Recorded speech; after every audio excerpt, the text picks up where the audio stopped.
আজি কিছু সময় পিছতেই ঘোষণা হ'ব অতি প্ৰত্যাশিত উচ্চতৰ মাধ্যমিক চূড়ান্ত বৰ্ষৰ পৰীক্ষাৰ ফলাফল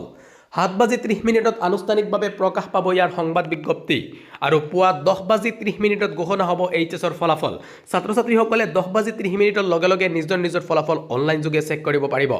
এই সন্দৰ্ভত শিক্ষামন্ত্ৰী ডক্টৰ ৰমেশ পেগুৱে কালি এটা মন্তব্য কৰিছে এক যোগে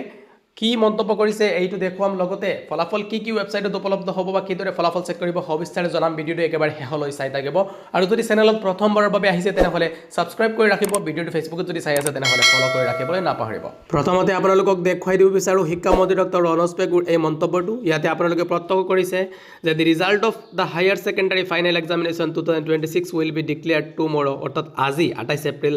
at 10:30 am 10:30 ফলাফল ঘোষণা কৰা হ'ব বুলি ইয়াতে উল্লেখ কৰা হৈছে following N official press release at 7:30 am কিন্তু ইয়াতে উল্লেখ কৰা হৈছে যে 7:30 এটা অফিচিয়েল প্ৰেছ ৰিলিজ কৰা হ'ব বা এটা সংবাদ বিজ্ঞপ্তি ৰিলিজ কৰা হ'ব য'ত কোৱা হ'ব যে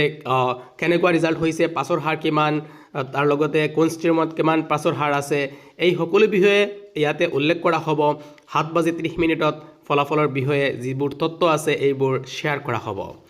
এতিয়া আপোনালোকক দেখুৱাই দিব বিচাৰো যে কিদৰে আপোনালোকে নিজৰ নিজৰ ফলাফল চেক কৰিব ফলাফল চেকৰ যিবোৰ ৱেবছাইট এই ৱেবছাইটবোৰ আপোনালোকে স্ক্ৰীনত প্ৰত্যক্ষ কৰিছে এই 12টা কৈ ৱেবছাইটত আজি ফলাফল উপলব্ধ হ'ব 10:30 তো ফলাফল চেকৰ বাবে আপোনালোকে যিকোনো এটা ৱেবছাইটত ভিজিট কৰিব পাৰে ফলাফল চেকৰ বাবে প্ৰয়োজন হ'ব ছাত্ৰ ছাত্ৰীসকলৰ নিজৰ ৰল নাম্বাৰ আৰু ৰেজিষ্ট্ৰেচন নাম্বাৰৰ ইয়াৰ যোগেদি আপোনালোকে নিজৰ নিজৰ ফলাফল চেক কৰিব পাৰিব ইয়াৰ উপৰিও আপোনালোকে এই যেটো এপ্লিকেশন আছে অফিচিয়েল এপ্লিকেশন SSAB ৰিজাল্ট এই এপ্লিকেশনটোত আপোনালোকে নিজৰ ৰিজাল্ট চেক কৰিব পাৰে ইয়াৰ বাবে এপ্লিকেশনটো ওপেন কৰিব কাৰেন্ট ইয়াৰ ৰিজাল্টত ক্লিক কৰিব তাৰ পাছতে ৰল এন্টাৰ নাম্বাৰ আৰু ক্যাপচা নাম্বাৰ দিব দিয়াৰ পিছতে গেট ৰিজাল্টত ক্লিক কৰিলে নিজৰ নিজৰ ৰিজাল্ট উপলব্ধ হ'ব সকলোলৈ এই ভিডিঅটো শেয়াৰ কৰি দিব